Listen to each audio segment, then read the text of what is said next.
तो अब हम पढ़ेंगे हमारे की फीचर्स। तो पहला पार्ट जो है, पहला जो पॉइंट है वो है federalism. This refers to the existence of more than one level of government in the country. तो फेडरलिज्म में क्या होता है कि in India we have government, हाँ, तो हमारे पास 3 लेवल पे गवर्नमेंट है इंडिया में। एक हो गया हमारा लोकल लेवल जो पंचायती राज होता है, दूसरा होता है स्टेट लेवल, स्टेट लेवल यानी अपने अपने स्टेट की जो गवर्नमेंट होती है वो, और तीसरी हो गई सेंट्रल लेवल। तो पावर्स को डिवाइड कर दिया गया है अलग अलग गवर्नमेंट में, जो हमने पिछले क्लास में भी पढ़ा था। We looked at the functioning of the state government in last book में हमने पढ़ा था। And this year we will read more about the central government. और इस साल हम ज़्यादा किसके बारे में पढ़ेंगे? सेंट्रल गवर्नमेंट के बारे में। The vast number of communities in India mean that a system of government needed to be devised that did not involve only person sitting in the capital city of New Delhi. तो कोई एक ही इंसान हमारी capital city new Delhi में बैठ के पूरे देश को गवर्न नहीं कर सकता, इसलिए गवर्नमेंट को अलग अलग लेवल पे डिवाइड कर दिया गया है and making decisions for everyone. Instead, it was important to have another level of government in the state so that decision could be made for that particular area. इसलिए हर एक एरिया को govern करने के लिए स्टेट गवर्नमेंट और local government भी बनाया गया है। While each state in India enjoy autonomy in exercising power or certain issues, तो हर एक स्टेट की जो गवर्नमेंट है वो अपने लोगों के लिए डिसीजन ले सकती है सब्जेक्ट, लेकिन अगर बात नेशनल कंसर्न की नहीं हुई तो that all of this state follow the laws of government central government. अगर बात नेशनल कंसर्न्स की आती है तो स्टेट गवर्नमेंट को भी किसके रूल फॉलो करने पड़ेंगे? सेंट्रल गवर्नमेंट के। The constitution contain list that detail the issue that each tier of government can make laws on.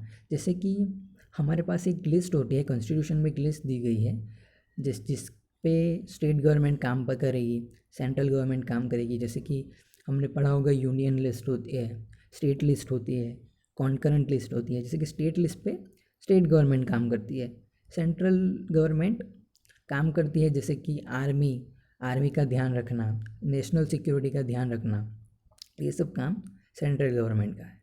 तो अपने अपने हिसाब से अपनी अपनी गवर्नमेंट काम करती है। In addition the constitution also specify where each tier of government can get the money from the work that it does. तो हर एक गवर्नमेंट को पैसा कहाँ से आएगा? जैसे कि टैक्स से आएगा और बाकी हर कैसी कैसी चीज़ों से पैसा आएगा, वो सब डिवाइडेड है कि सेंट्रल गवर्नमेंट को यहाँ से आएगा तो स्टेट गवर्नमेंट को यहाँ से आएगा। वैसे गवर्नमेंट रन करती है। Under federalism the state are not mere agents of the federal government but draw their authority from the constitution as well. तो फेडरलिज्म के तहत स्टेट सिर्फ एक एजेंट नहीं है, मतलब काम करने वाले एजेंट नहीं है फेडरल गवर्नमेंट के, सेंट्रल गवर्नमेंट के, लेकिन उनके पास खुद की भी एक अथॉरिटी है, जैसे जिस हिसाब से वो अपने खुद के लॉज बना सकती हैं। जैसे कि हमारे गुजरात में एक लॉ है दारूबंदी का। हमारे गुजरात में दारू बेची नहीं जाती, लेकिन बाकी सब स्टेट्स में बेची जा सकती है। वैसे हम अपने अपने लॉज, स्टेट गवर्नमेंट अपने अपने लॉज बना सकती है अपने लोगों के लिए, अगर बात नेशनल सिक्योरिटी की ना आए तो। All persons in India are governed by laws and policy made by each of these level of government. मतलब all persons in India are governed by laws and policies made by each of these level of government. तो ये जो अलग अलग level की government है वो अपने अपने हिसाब से लॉज और पॉलिसीज़ बनाती है। पार्लियामेंट्री, अब हम दूसरा पॉइंट देखेंगे, दूसरा features, parliamentary form of government. तो पार्लियामेंट्री फॉर्म ऑफ गवर्नमेंट क्या होती है? The different tiers of government that you just read about consist of representative who are elected by the people. अभी अभी हमने जो गवर्नमेंट के बारे में पढ़ा, अलग अलग टायर्स की गवर्नमेंट, तो उन्हें इलेक्ट कौन करता है? हम ही करते हैं। वो जो रिप्रेजेंटेटिव होते हैं, जो लीडर्स होते हैं, उनको किसके द्वारा इलेक्ट किया जाना है? पब्लिक के द्वारा। हमारी जो पिछली क्लास की बुक थी, हमने उसमें एक स्टोरी पढ़ी थी कांता की, जो वोटिंग की लाइन में खड़ी थी इलेक्शन के लिए। ये वोटिंग की लाइन है, ये फोटो में ये सब लोग अपना वोट देने के लिए खड़े हैं। तो the constitution of India guarantees universal adult suffrage for all citizen. तो यूनिवर्सल एडल्ट सफरेज क्या होता है? तो ये वो हमारा जो संविधान है वो अधिकार देता है एडल्ट सिटीजन को, जो उम्र में बड़े हैं, कि हर एक जो उम्र में बड़े हैं वो वोट कर सके। When they were making the constitution, the member of the Constituent Assembly felt that the freedom struggle had prepared the masses for universal adult suffrage, and that this would help encourage a democratic mindset and break the clutches of traditional caste, class and gender hierarchies. मतलब पहले के time पे कैसा था कि cast, जाति, ये सब चीज़ों को लेके भेदभाव बहुत ज़्यादा था. अगर यूनिवर्सल एडल्ट सफरेज को हम यूनिवर्सल एडल्ट फ्रेंचाइज भी कह सकते हैं. इससे क्या होगा कि पहले के टाइम पे जो भेदभाव था जिस पे अभी तक लोग फंसे हुए हैं वो दूर होगा. This means that the people of India have a direct role in electing their representatives. तो इसका मतलब ये है कि इंडिया के जो लोग हैं उनका डायरेक्ट हाथ होगा अपने रिप्रेजेंटेटिव को चूज़ करने में. Also every citizen of the country irrespective of his or her social background can also contest in elections. मतलब हर एक सिटीज़न, मतलब कोई भी सिटीज़न कंट्री का अगर चाहे तो इलेक्शन में पार्टिसिपेट कर सकता है, चुनाव लड़ सकता है. This representative are accountable to the people. You will read more about why representation is crucial to democratic functioning in unit 2. हम यूनिट 2 की जो बुक होगी उसमें आगे के पढ़ेंगे. अब जो थर्ड फीचर्स है हमारा वो है separation of powers. According to the constitution there are 3 organs of government. तो हमारे कॉन्स्टिट्यूशन के हिसाब से टोटल कितने ऑर्गन्स है गवर्नमेंट के? 3. तो कौन कौन से है? पहला जो है वो है लेजिस्लेचर, दूसरा जो है वो है एग्जीक्यूटिव और तीसरा जो है वो है जुडिशरी. तो legislature refers to our elected representative. जो रिप्रेजेंटेटिव को हम इलेक्ट करते हैं वो हो गए legislature. The executive is a small group of people who are responsible for implementing laws and running the government. तो कुछ ग्रुप ऑफ पीपल वो होते हैं, एग्जीक्यूटिव होते हैं, जो लॉस को इम्प्लीमेंट करते हैं और गवर्नमेंट पूरी रन करते हैं. तीसरे हो गए judiciary, of which you will read more in unit 3. हम जो इसके बारे में हम यूनिट 3 में पूरा डिटेल में पढ़ेंगे. लेकिन अभी के लिए जुडिशरी यानी हमारे कोर्ट्स हो गए. कोर्ट होते हैं सुप्रीम कोर्ट, हाई कोर्ट. वो refer to the system of court in this country. In order to prevent the misuse of power by any one branch of government, the constitution says that each of these organs should exercise different power.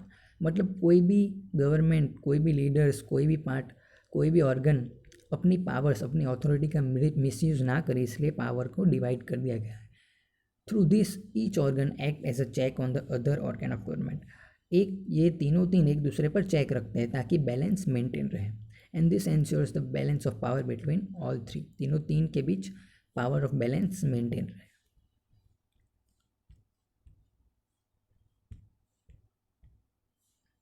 अभी fourth part है हमारा. Fourth features जो है वो है हमारा fundamental rights. The fundamental rights in the Indian constitution include. पहले हम ये पैरा पढ़ लेते हैं. तो पहला जो हमारा राइट है वो कौन सा है? कुछ राइट दिए है यहाँ पे, जिसमें से पहला है right to equality, right to freedom, right against exploitation, right to freedom of religion, cultural and educational rights, right to constitutional remedies. तो पहला जो राइट है वो है राइट टू इक्वालिटी. तो राइट टू इक्वालिटी क्या होता है? All persons are equal before the law. तो लॉ के सामने कोई भी पर्सन्स इक्वल है, चाहे वो बड़ा हो, छोटा हो, पैसे वाला हो, गरीब हो, कोई भी जाति से हो, वो इक्वल है. This means that all person shall be equally protected by the laws of the country. It also state that no citizen can be discriminated against on the basis of the religion, caste और sex. मतलब कोई भी जो person है, कोई भी नागरिक है, वो डिस्क्रिमिनेट नहीं होगा किसी भी तहत, ना वो कास्ट के तहत, ना वो रिलीजन के तहत, किसी भी तहत, चाहे वो औरत हो, मर्द हो, किसी भी बेसिस पे. Every person has access to all public places including playground, hostel, shops, etc. कोई भी नागरिक देश का कहीं भी आ जा सकता है, क्योंकि पहले के टाइम पे ऐसा नहीं था. पहले जो नीची जाति वाले लोग थे, दलित लोग, शेड्यूल कास्ट, शेड्यूल ट्राइब वालों, वो पहले मंदिर, मस्जिद, वो सब जगह पे नहीं जा सकते थे. उनके लिए ये सब चीज़ें बंद थी. लेकिन अब ऐसा नहीं है. But there are exception to this that you will read about later in this book. The practice of untouchability has also been abolish. तो पहले एक प्रथा हुई करती थी, उसे कहते थे अनटचेबिलिटी. मतलब उसके टाइम पे जो उच्च जाति के जो लोग थे वो नीच जाति लोगों को छूते नहीं थे, उन्हें अछूत मानते थे. लेकिन अब जो वो प्रथा है अनटचेबिलिटी की, वो दूर हो गई है. दूसरा जो हमारा राइट है वो है right to freedom. This includes the right of freedom of speech and expression, the right to form association, right to move freely and reside in any part of the country, and right to practice any profession, occupation और business. मतलब हमारे पास right है freedom का, हम जो चाहे वो कर सकते हैं, कोई भी धंधा, कोई भी बिजनेस, कोई भी ऑक्यूपेशन, कुछ भी कर सकते हैं, कहीं भी आ जा सकते हैं, किसी भी पार्ट में कोई हमें रोकने वाला नहीं है. तीसरा जो पॉइंट है वो है right against exploitation. The constitution prohibits human trafficking, force labour and employment of children under 14 years of age. तो इसमें क्या होता है कि जो हमारा जो कॉन्स्टिट्यूशन है वो प्रोहिबिट करता है कि हम 14 साल के नीचे जो एज के लड़के हैं उन्हें कंपलसरी एम्प्लॉयमेंट मतलब पढ़ाई लिखाई कराए, और उनके नीचे हम 14 साल से छोटे बच्चों को काम पे नहीं रख सकते, मतलब मजदूर नहीं रख सकते. Right to freedom of religion. Religious freedom is provided to all citizen. मतलब किसी भी नागरिक को रिलीजियस फ्रीडम है, मतलब कोई भी नागरिक कोई भी रिलीजन अपना सकता है. अगर क्रिश्चियन चाहे तो मुस्लिम बन सकता है, मुस्लिम चाहे वो हिंदू बन सकता है, हिंदू चाहे तो जैन बन सकता है.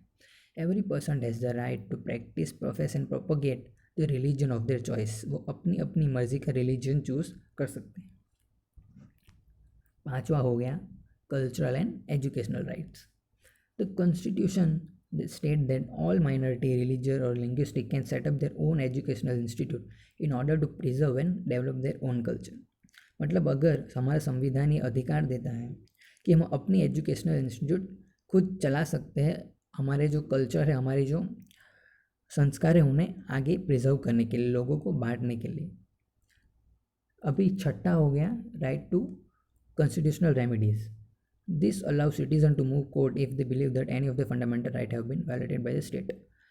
अगर सिटीज़न को ऐसा लगता है, किसी भी नागरिक को ऐसा लगता है कि उनको कोई भी उनका जो फंडामेंटल राइट है वो वायोलेट हुआ हो, मतलब किसी ने उन्हें ठेस पहुंचाई हो, तो वो चाहे तो कोर्ट में केस फाइल कर सकते हैं. अब हम पढ़ेंगे fundamental rights. The section on fundamental right has often been referred to as conscience of the Indian Constitution.